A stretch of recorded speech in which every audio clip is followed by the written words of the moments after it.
Okay, Mr. Kelly, here we go. Ready to do this thing. We have some moisture damage. This is an early proof marked 6119.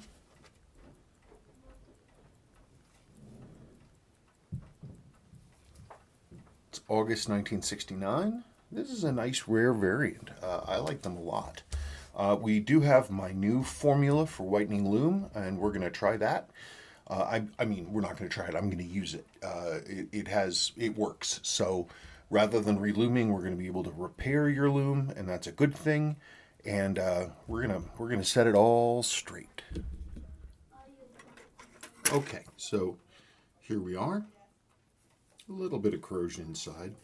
This is an early piece. Obviously, we know it's from '69, but even if we didn't know that, we would be able to tell that because it's got the early style one-piece movement ring that has an integrated spring cutout versus the later two parts. Doesn't look bad overall. You can see you've got some brassing on the lower mainspring, the barrel. You can see how much that's shifting, especially if we look at that screw that's on top of it. Oh, well, that's actually the entire movement moving. See if I can do a better job of this. Yeah. So, let's see what we can find.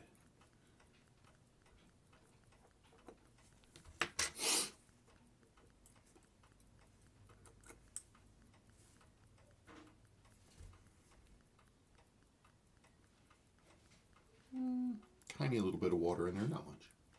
Not much.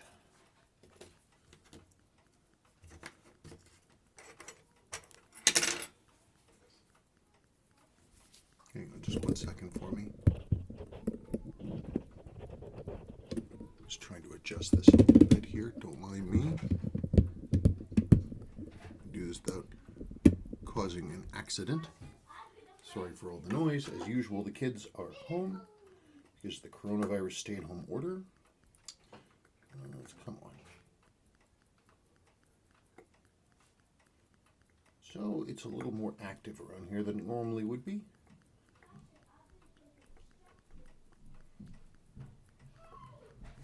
Okay. 6119B movement. And it's rare. This particular kind of sport diver has black day and date wheel. That's kind of actually rare for 6119s. They almost all normally have white, and so if you have a bad black day wheel, especially, boy, you've got a challenge ahead of you. But I think yours are okay. They certainly did move around, which is good. Would you stop that? Again with the arguments. All they do is argue. It's amazing. I stayed as far away from my siblings as possible. I don't know, maybe that's just me. Let's see now.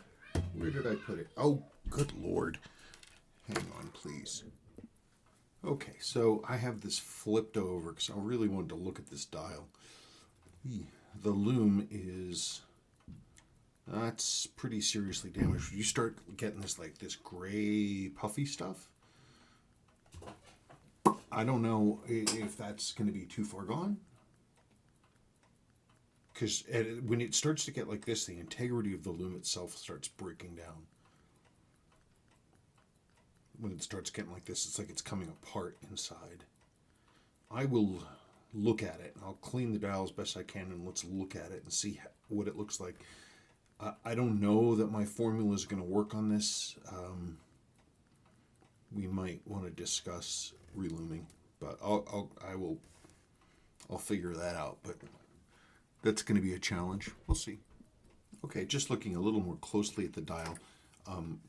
It's obvious it's been worked on before. The date window, you can see, has been glued back into place. It's got this ring of glue around it. And you can see that the glue ended up on the surface of the dial. And that's probably going to stay. I'll do my best to clean it up. I really will. And I'm certain that we can improve it. It's just going to be interesting to see how improved I can do it. But I'll try it and we'll see. So the reason that your day wheel wasn't working is that your C-clip is missing. There's supposed to be a brass C-clip right here that holds this down. It was missing, so this was just loose. There it is. Looks like the alignment is decent. I've got some minor corrosion and filth on the top, but I will clean this up as best as possible. I'm very relieved for you this is in good condition, because those single language black day wheels are very hard to find. Very hard to find. Oh, I see what happened. The guy, the clip was missing, and the guy used a Swiss style old school warpy washer, a spring washer. That doesn't work at all. No wonder it doesn't cut. This is probably the same guy who's responsible for the fingerprints on the back. Yikes. Okay. Well, always with the mysteries. So, there is the movement.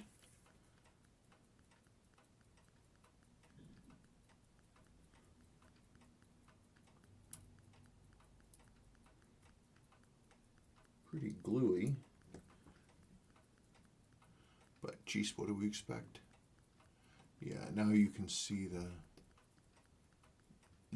that screw moving. That's the screw that sits on top of the axle that the whole mainspring barrel turns on. It's shifting around like that because it's really worn and there's a lot of slop. Okay. Okay. So I've got the screws out. Always to see the fun parts. Hey, look at that. Gosh, clean. Nice thing about these 6119s is that they're, unlike the 6106s, they're fully jeweled, which is awesome. Also very clean. It's got some wear. See that sort of, this wear thing right there? That is from the mainspring barrel tipping over.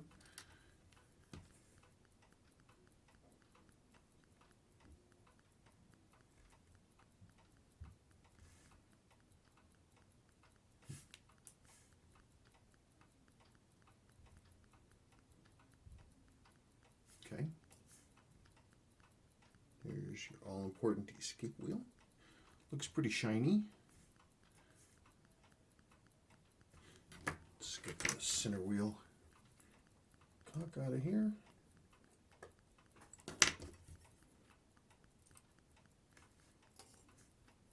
And let's pull that mainspring barrel. Hiya. Look at that, right down, blown right down to into the brass, pretty deep too.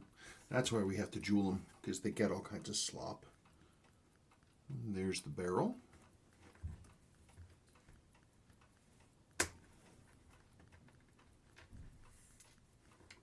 Real typical.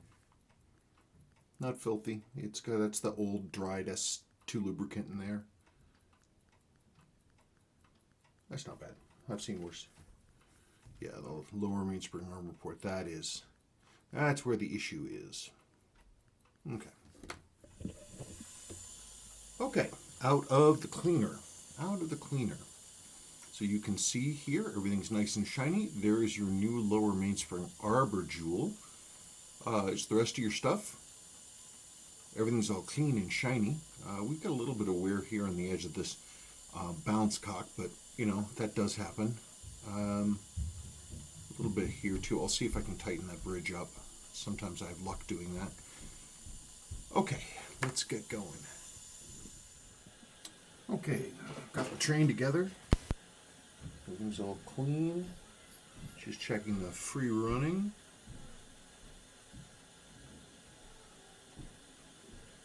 Well, it definitely runs free, and the interaction between the barrel and the center wheel is correct.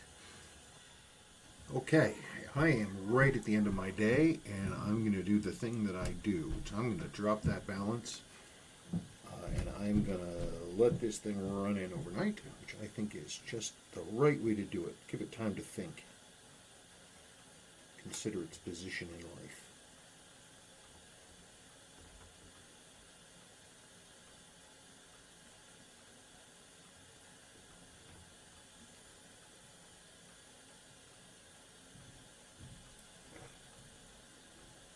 As I always say, it's running. I must have done something right.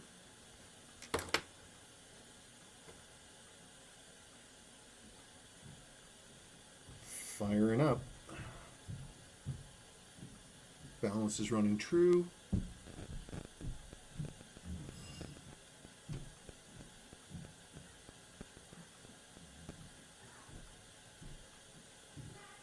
I can see the amplitude is rising. Let me check the numbers. Okay. There are initial numbers. Let's get this thing dialed in.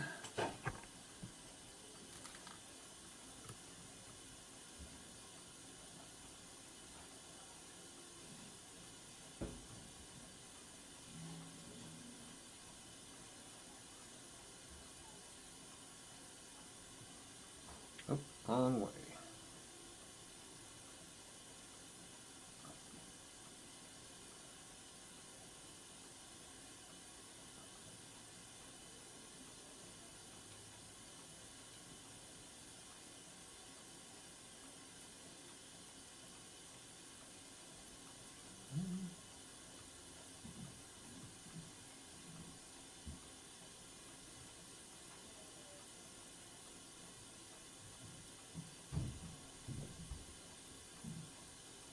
Come on.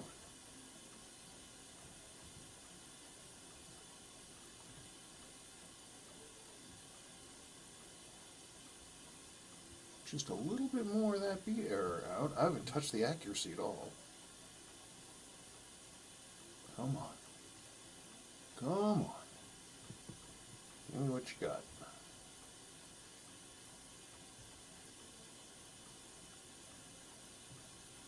Oops, that might have been a little too much there.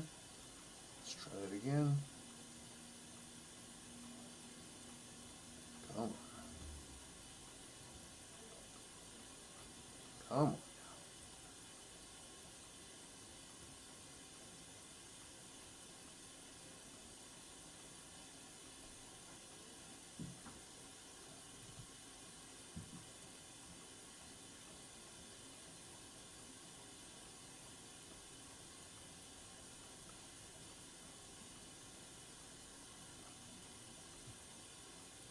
Come on now.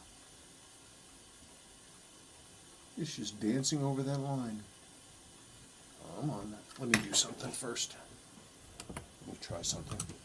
Not try something. Let me do something I should have done that I forgot. Okay, there. Let's try and see if that makes any kind of a difference.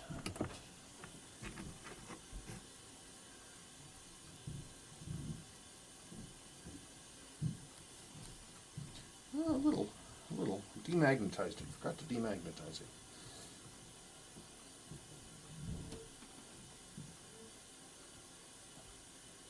Oh, that's completely wrong.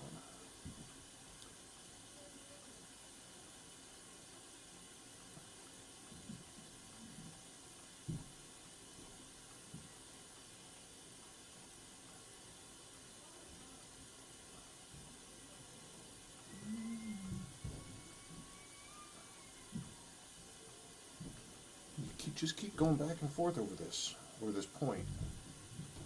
Come on, let's get it clean.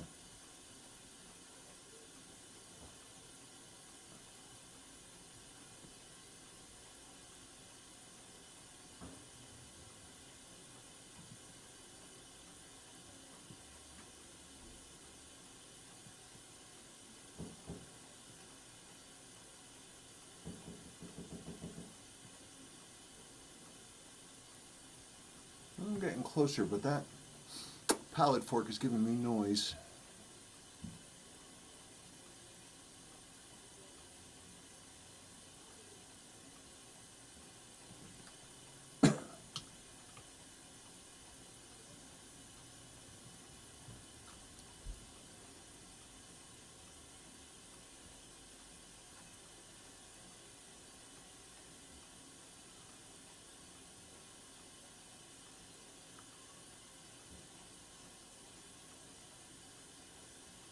Okay, I want to flip it and look at it.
Okay. I had to check a few things, but I think we are seeing numbers that I am okay with.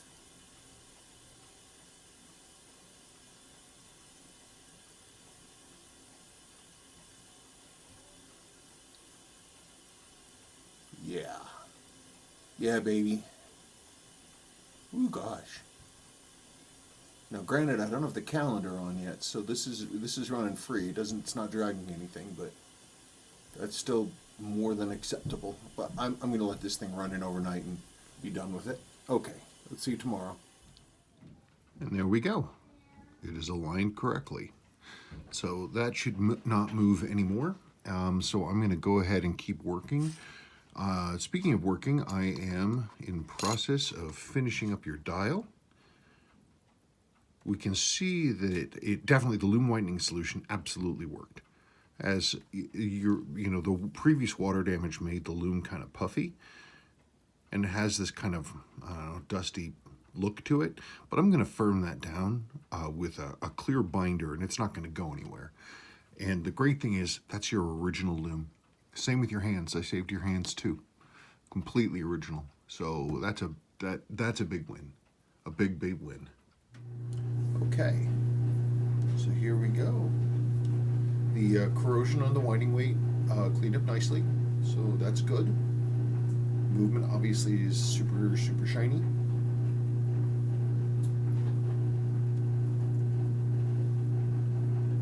We are running. It is clean. So I'm going to put the back on, and then it's time to flip it over and do the last stuff. And there we go.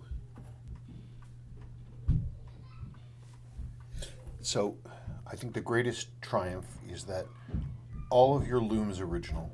The hand lume, dial lume, everything, it's all original to this watch. We had a little bit of loss, like I said, in some of the puffiness. This right here, it just turned dust. The rest of it's solid, and it has clear binder on it, so it's not going to go anywhere. You'll notice the hand loom cleaned up actually a little whiter. From what I've been able to glean from observation, the hands and the dials were done on different lines with different kinds of loom, and they react differently. You'll notice this right here, that hole right there, that was there when it came in, and I could have filled it, but I left it. Because again, it's original, and I didn't want to patch anything. Milo's here visiting. Stop it, Milo. So, but here's the thing. If it turns out that you don't care for the look of, your original loom, just let me know. I certainly can relume it. The dial's not bad. Hands, metal is fine, and I can relume everything so that it looks correct. The rest of your dial actually cleaned up pretty well. All things considered, I was able to get a lot of the marks and stains and things off of it. There's still some in there, not a lot, but some. But it looks much better than it did. I'm pleased with it. But the most important thing is that you are pleased.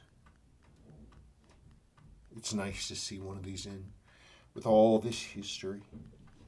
It's one of the reasons why I thought it was important to try to save the loom, because the loom was there when this watch was new, and when you were wearing it back in the day, that loom was there, and it's still there. So it shows its history, but the damage has been stopped, and the history is still present. It shows its path, which I think is pretty neat. Okay, well, thank you so much. I really do appreciate it. Thank you.